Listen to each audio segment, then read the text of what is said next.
Welcome to Rose House Museum. My name is Susan Rose, and I was a curator here up until 8 years ago. It's a love of my life, this house.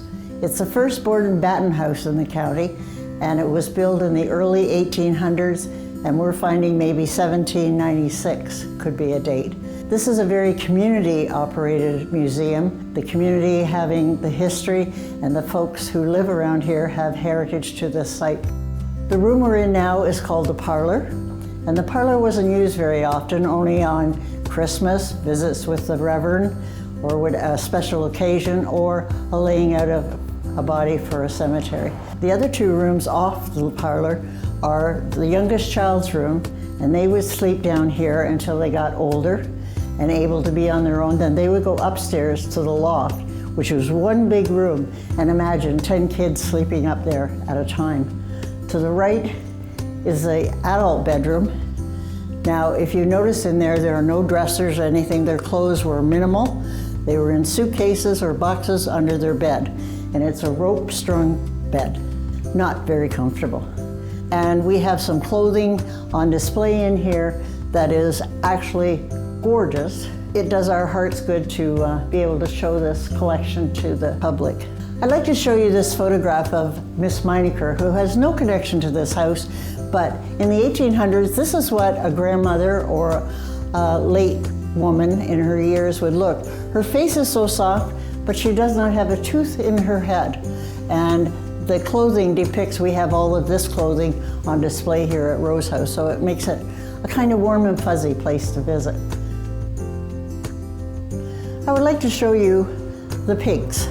And the pigs were a sign of wealth back in the 1800s. If you were a Canadian farmer and you had a pig, you were well off. This pig is clay, and it holds a quarter pint of whiskey, and it was given to a grandmother on the birth of her first grandchild, which I find very humorous. In this room holds the deed for lot 15 back in, we call it the full guy. I found it in the dresser in the old farmhouse, and it was folded up, so previous curator and I saved its life. We put it under acid-free paper and the glass and all the rest of it, and hopefully it'll stay forever and a day. North Marysburgh was a German settlement, but the Roses were not German. They were Quakers, and they were of Scotland. And I find that hard to believe, because if you heard the language in our milking barn with my father-in-law and my husband, it wouldn't have been a Quaker sighting. But anyway, when you come here at Rose House, we're able to touch that warm and fuzzy feeling. So we put the photographs of the Rose family up here, and the first pioneer here was Peter Rose in around 1796, 1794. We started out with 100 acres of crown land. We now have 200 acres of working land. This house was the first Rose house, and then next came the house down the road, and there was a house next door that Frederick Rose, one of Peter's sons, built and moved in it, and it was more modern, white clapboard. It's interesting, the genealogy part of it, with the ears and the different Rose traits. My husband had those Rose ears, and so did his grandfather, and I love that part of the history. At Rose House, this front door welcomes everyone coming through. It is off the door of a church that used to be a Lutheran church right next door. As the community and the settlement changed and more people arrived from different nationalities, it wasn't just German, and so therefore the Lutheran church was kind of torn down later on, and a lot of the big beams upstairs that you'll see came from that church, and so did this big door. Welcome to the winter kitchen of Rose House Museum. This room was used all winter long, from the time it got cold until things started warming up again in the spring. So you have your kitchen table, which would have benches. We would not have chairs. So all the dishes are kept in this cupboard over here. This stove is a later date, but it warms the whole house.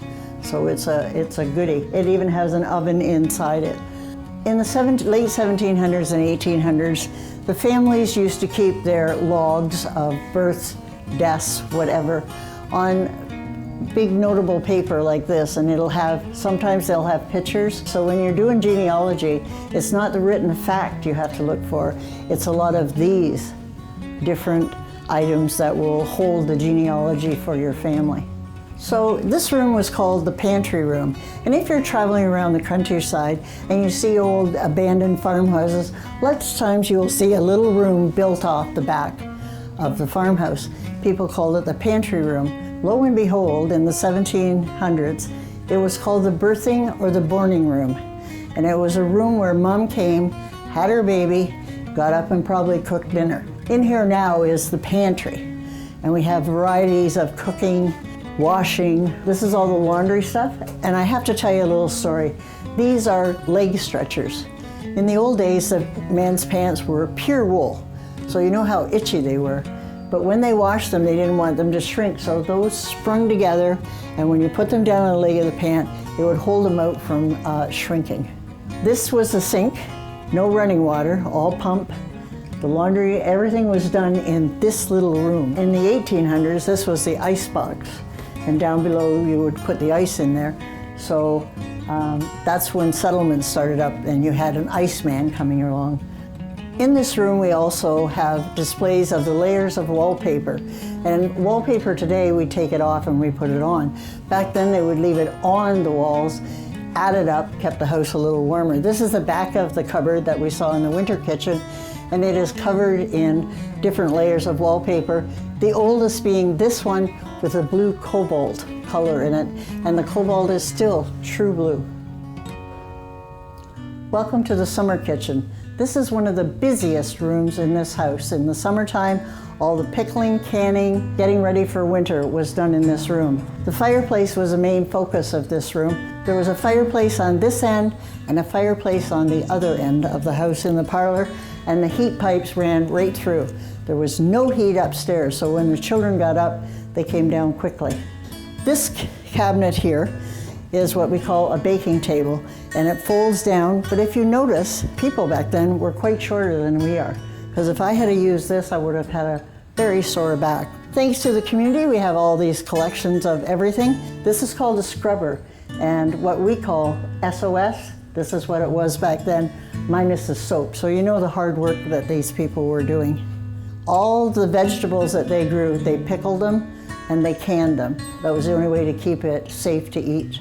At the fireplace, we hold a lot of our baking tools from the 1800s. This lovely gem is called a turnover maker, and it looks like it does what it does. This, and I always ask people if they know what that looks like. It's malt bread, and you know when you go in the grocery store and they're always in the round loaf, so they were making malt bread back in the 1800s. Popcorn, everything they had a purpose. We are now looking at the dishes from the 18 and 1700s. Back then, the British hired the Chinese to paint their dishes. And if you see at the top how blurry the dishes were, but over the years they got better and better. So if you're at a yard sale and you see these blurry dishes and just think they're garbage, they're the collectors. This is a baby carriage from the 1800s. A lucky lady if you had one of these to walk your baby around in. This is a wedding dress. From the 1800s, they were married in black, blue, or brown. Only the rich, like Queen Victoria, would have been married in a white dress. The dress was common because the gal would probably wear this to church, birthdays, whatever. It would be a celebration dress after her wedding. We are now in the drive shed of Rose House. It's now set up as a display area. In the olden days, the animals and livestock were kept in here in the wintertime. So it was very close to the house, but actually it generated heat for the house too, and vice versa. So in here we have a vast collection of items, artifacts. This is a chain link, and this was used to measure land. The surveyors measured from the water to the center. On both sides of North Marysburgh, it's a peninsula. So the chain links, you never ever wanted to get an older surveyor to survey your land because you're going to miss out. They didn't repair the chain links, they just shortened them up. And so every crossroad in North Marysburgh has a jut to it because they measured water to the center and they never met because of the chain links. In this part of the collection too are blacksmith, carpenters, and saddle makers. When the communities started to settle, this is when all the people who were specialized in carpentry, they would come forward in the community. So not everybody was doing it in their homes anymore. You'd take it to the livery stable. So that was the good thing about communities raising up. Down here too, and people often ask, they've seen them on cows, but they never knew what they did. And this is this thing. It went around the cow's neck, and at the bottom of it is a flank. And when the cows walked, that flank would stay down, so they couldn't jump fences. And so they didn't have electric fences or proper fencing, so they used a lot of those, and people have always queried about them. This case is the ladies' and the girls' favorite spot to look at.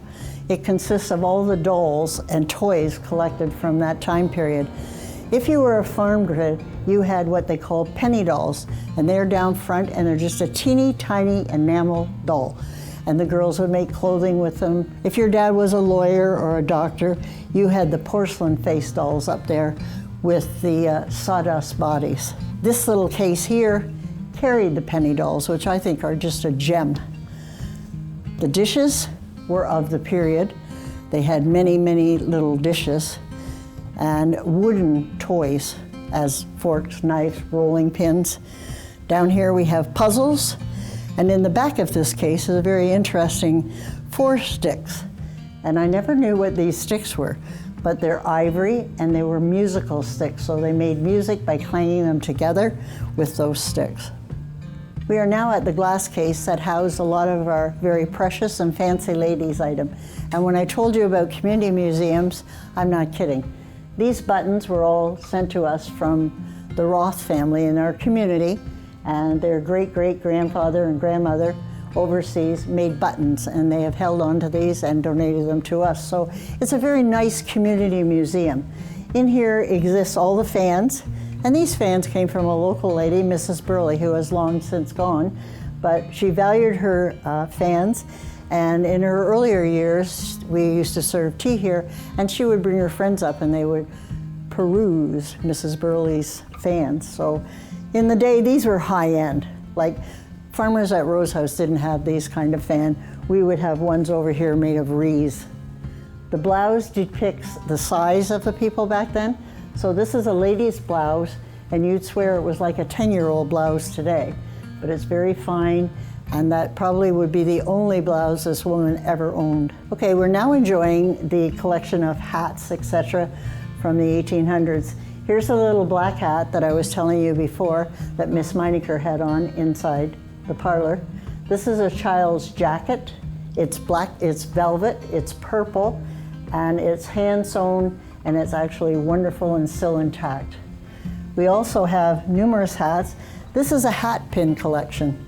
In the old days, they used to have hat pins, and I used to be nervous about it in church when I was a kid, because some ladies would have huge hat pins in their hats at church.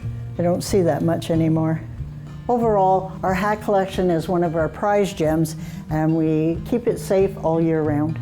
This is our proud possession, our Tremaine Mac. It's 1863. This would be North Marysburgh, this peninsula. This is what we call the Bayside, and this is where we are on the lake at the lakeside. At night, sometimes when my children and I were younger, in the old farmhouse, you could look over and see the lights turning in Ogdensburg, street lights, green, red. This map depicts the 10 municipalities. Amalgamation has come and made us all one, but a lot of us feel still like 10, and we want to keep it that way. We're very proud of our heritage out in North Marysburg, as the rest of the county is too. On this map also is a good size of the Waupoos Island. Waupoos means big white rabbit. This was used for trading with the white man across the water.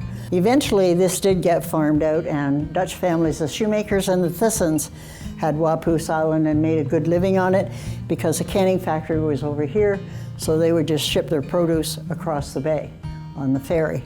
So it was a good, wholesome, working community over there. And a lot of rum running went on down on this part of the car because it was straight across to the lake. So when no alcohol was the law in Canada, The North Marysburgh were rum runners and making a good living there, and South Bay, going across to the lake. This map is a Stothers map, and Mrs. Love, who started this museum, had this drawn up by Dr. Struthers, and it's circa late 1700s. So these are all the crown lands, all the 100 acres that were given out to everybody. And the Rose family, luckily, was here, lot 16. So the farm was up to 200 acres, plus they leased other farmlands from other people and had a very prosperous and good living on a dairy farm. So the Roses have been there since, I want to say 7 generations, and we're working on 8. So it was very prosperous in Waupoos to be farming along here. It was hard work, but they all seem to be very accomplished farmers and made a good living at it.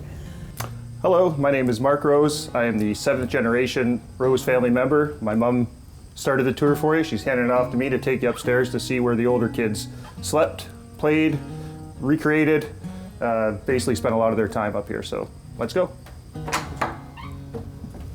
So as we head up the stairs, there's actually a neat little piece of history here. The 2nd generation that lived in this house, Frederick Rose and Rosalie Wellbanks, sketched their love into the side of the stairs here. There's a F+R little scratch in there, so a little bit of romantic history in the Rose house.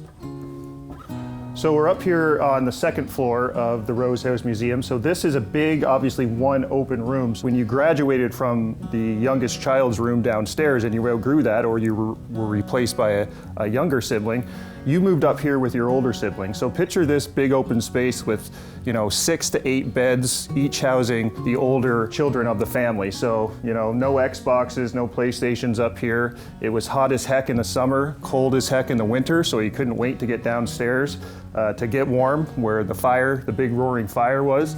If you look at the actual roof and the ceiling here, my mom alluded to the original beams being used to construct the house. Well, these are still intact here from the church down the road. So huge beams, all done by hand from the original structure of the Rose House Museum. So the bedding, much like the beds downstairs, obviously, we're dealing with rope beds that were actually, the mattresses were usually made of straw. And because straw can get stinky and you kind of sweat in bed and things like that, you had to change the straw mattress out every single year. It's a much more convenient, comfortable world these days. This is not a big soup bowl. This is actually a bedpan. You would keep this underneath your bed if nature called during the night. And obviously in the morning, you dump whatever went in here overnight and start with a nice fresh pot. So again, a lot tougher life back then. We take a lot of the things that we have now for granted, but a lot of our family members of old did not have such luxuries. So thank goodness for running water and toilets. So continuing the tour outside here, we find ourselves in an outdoor tool shed, drive shed kind of outbuilding here at the museum. Obviously this was used to store some of the bigger farming implements back in the day. Obviously a lot has changed with time and technology, but even things like that is the 1800s equivalent of a hay baler back there in the corner, which is now obviously super technological, but used to be just pulled by a big old horse with a lot of elbow grease and labor. But things like food processing, apple processing machines out here, churners, big plow implements. So back in the day, they used to put milk in these big milk cans or milk crates, and this is actually an original milk crate of my great-grandfather, Harry Rose. His name is emblazoned on a plaque on this, so it was one of the original ones of his, which is pretty neat. So we're out here on the lawn, and obviously this is a apple tree, so there used to be an orchard here as well. We're in the heart of Waupoos, and Waupoos has always been apple country in Prince Edward County, so there's no shortage of apple trees, and the Roses certainly had their own as well. There's a few remnants of the original trees here on the grounds, but across the road towards the cemetery is where the bigger, full functioning apple orchard was back in the 1800s. So these grow Macintosh apples, very prominent in the area as well. And yeah, there used to be a whole whack of these trees on the grounds. You've heard a lot about agriculture, obviously, but the first thing that the Roses grew were hops. And actually the first thing that a lot of farmers in the area grew were hops, just because they seem to be easy to grow, and once they start, they really don't stop. And there's still remnants of the hops growing up the building, as you can see every single year. The thing with hops is you need a male and a female plant to actually make the hops that make the delicious beer. So you think of the county's history and kind of where it is now. We find ourselves in 2022 in Prince Edward County with over a dozen microbreweries now in the area. And think about where all that started back in the 1800s when crops were mostly dominated by hops in this area. So we find ourselves outside the museum now on the museum grounds, which is actually my favorite part of the museum is actually the physical property itself. You know, on a nice bright summer day like today from the road, you have the nice green grass, the contrast of the nice red building, board and batten, really makes the place pop. Outside was all about practicality too. You see these two big millstones, picture them one on top of the other, and what they did, you'll see the grooves, they were used to make flour or, you know, mill corn for cornmeal, things like that. Everything was very labor intensive back then, and by the looks of these stones, very heavy as well.